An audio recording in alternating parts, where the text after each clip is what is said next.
Hello friends, welcome to Rathi's kitchen. நான் உங்கள் ஏமா பேசுகிறேன். இன்றைக்கி நம்ம சேனலில் மீன் குழம்பு ரொம்ப சுலபமாக பிகினர்ஸ் கூட எப்படி செய்யலான்னு தான் பார்க்க போகிறோம். ஃப்ரெண்ட்ஸ், இந்த மீன் குழம்பை இது போல் ஒரு முறை செஞ்சு பாருங்கள், ரொம்ப டேஸ்ட்டாக இருக்கும். இது வரைக்கும் மீன் குழம்பு செய்ய தெரியாதவங்க கூட இது போல் மெத்தடை ஃபாலோ பண்ணி செஞ்சு பாருங்கள். மீன் குழம்பு ரொம்ப டேஸ்ட்டாக இருக்கும். இந்த ரெசிபி எப்படி செய்யலான்னு வீடியோக்குள்ளே போய் பார்க்குறதுக்கு முன்னாடி நம்ம சேனலை இப்போ தான் முதன்முறையாக பார்க்குறீங்கன்னா சப்ஸ்கிரைப் பண்ணிவிட்டு கூட பெல் ஐக்கனை கிளிக் பண்ணிவிட்டு பாருங்கள் ஃப்ரெண்ட்ஸ். இப்போ வாங்க வீடியோக்குள்ளே போகலாம்.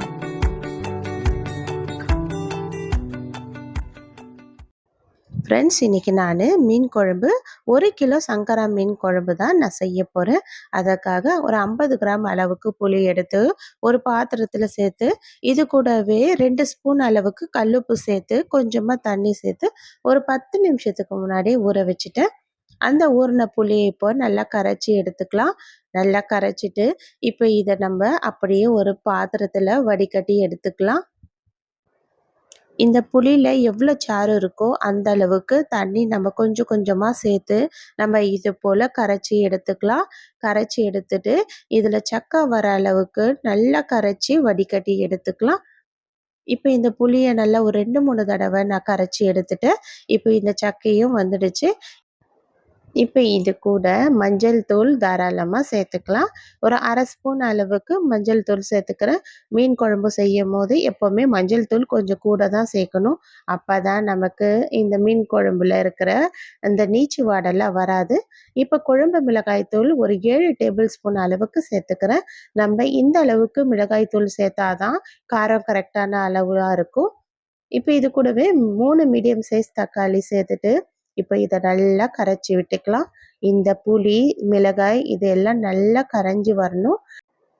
இப்போ நம்ம இந்த தக்காளி சேர்த்துறக்குள்ள இந்த தக்காளியெல்லாம் நல்லா மசிய வச்சு நல்லா பிணைஞ்சி விட்டு நல்லா இதை கரைச்சி விடணும்.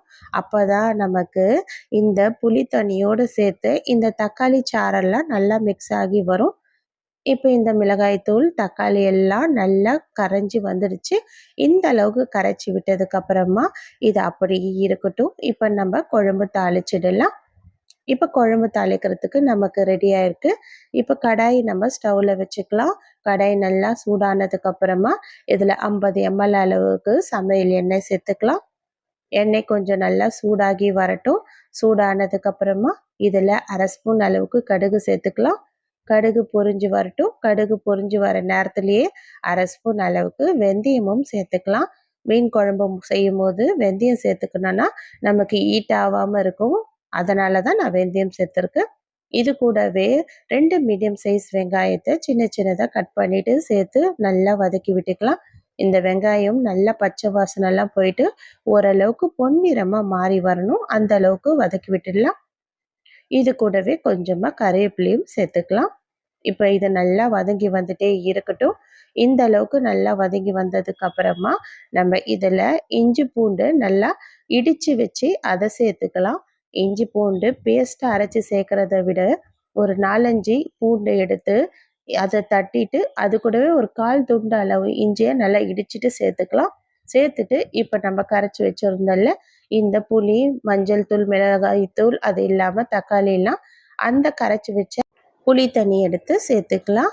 இப்போ நம்ம சேர்த்ததுக்கு அப்புறமா இதில் 100 ml அளவுக்கு நம்ம நார்மல் வாட்டர் எடுத்து சேர்த்துக்கணும். அப்போ தான் நமக்கு இது நல்லா கொதித்து வரும்போது கரெக்டான அளவு, கரெக்டான திக்னஸில் நமக்கு இந்த குழம்பு ரெடி ஆகும். இப்போ உப்பு காரம் கரெக்டாக இருக்கான்னு மட்டும் செக் பண்ணிக்கோங்க. நம்ம எடுத்து டேஸ்ட் பண்ணி பார்க்கும்போது இதில் காரம் தான் தூக்கலாக தெரியணும். உப்பு கம்மியாக இருந்ததுனால நான் உப்பு சேர்த்துருக்கேன். காரம் எனக்கு கரெக்டாக இருக்குது. அதனால் நான் காரம் எதுவும் சேர்க்கலை. ஒரு 1/2 ஸ்பூன் அளவுக்கு வெல்லம் சேர்த்துட்டு இப்போ இதை நல்லா கலந்து விட்டுடலாம். கலந்து விட்டுட்டு இப்போ இதை அப்படியே நல்லா கொதிக்க வைக்கணும். இது நல்லா ஒரு 1/4 மணி நேரத்துக்கு நல்லா கொதிச்சு வரணும். முதல்ல இது நல்லா கொதிச்சு வர ஆரம்பிக்கட்டும். கொதிச்சு வர ஆரம்பிச்சதுக்கப்புறமா ஸ்டவ் மீடியம் ஃப்ளேமில் கூட மாற்றிட்டு ஒரு 1/4 மணி நேரம் இந்த குழம்பு நல்லா திக்காக ஆகிற அளவுக்கு கொதிக்க விட்டுடணும். இது ஒரு 1/4 மணி நேரம் நம்ம டிஸ்டர்ப் பண்ண வேண்டாம். இப்போ கலந்து பார்க்கும்போது தண்ணியா இருக்குல்ல குழம்பு கரண்டில ஒட்டாம, அதுக்கப்புறம் இது நல்லா கொதிச்சு வரும்போது நல்லா திக்கா ஆகிடும். நமக்கு கரண்டி எல்லாம் ஒட்டும் குழம்பு. அந்த அளவுக்கு கொதிச்சு வரும். இப்ப நல்லா ஒரு 1/4 மணி நேரம் ஆனதுக்கப்புறம், இந்த குழம்பு நல்லா திக்காகி வந்திருக்கு. பார்க்கவே தெரியுது. இப்ப கரண்டில எடுத்து இது போல கலந்து பார்க்கும்போது, இந்த குழம்போட திக்னஸ் இந்த கரண்டி எல்லாம் ஒட்டி இருக்குல்ல, இந்த அளவுக்கு நல்லா ஒட்டி வரணும். இந்த அளவுக்கு வந்ததுக்கப்புறமா, நம்ம ரெடி பண்ணி வச்சிருக்க, கிளீன் பண்ணி வச்சிருக்க இந்த சங்கரா மீன் எடுத்து சேர்த்துக்கலாம். சங்கரா மீன் 1 கிலோ அளவுக்கு நான் இன்னைக்கு எடுத்திருக்கேன்.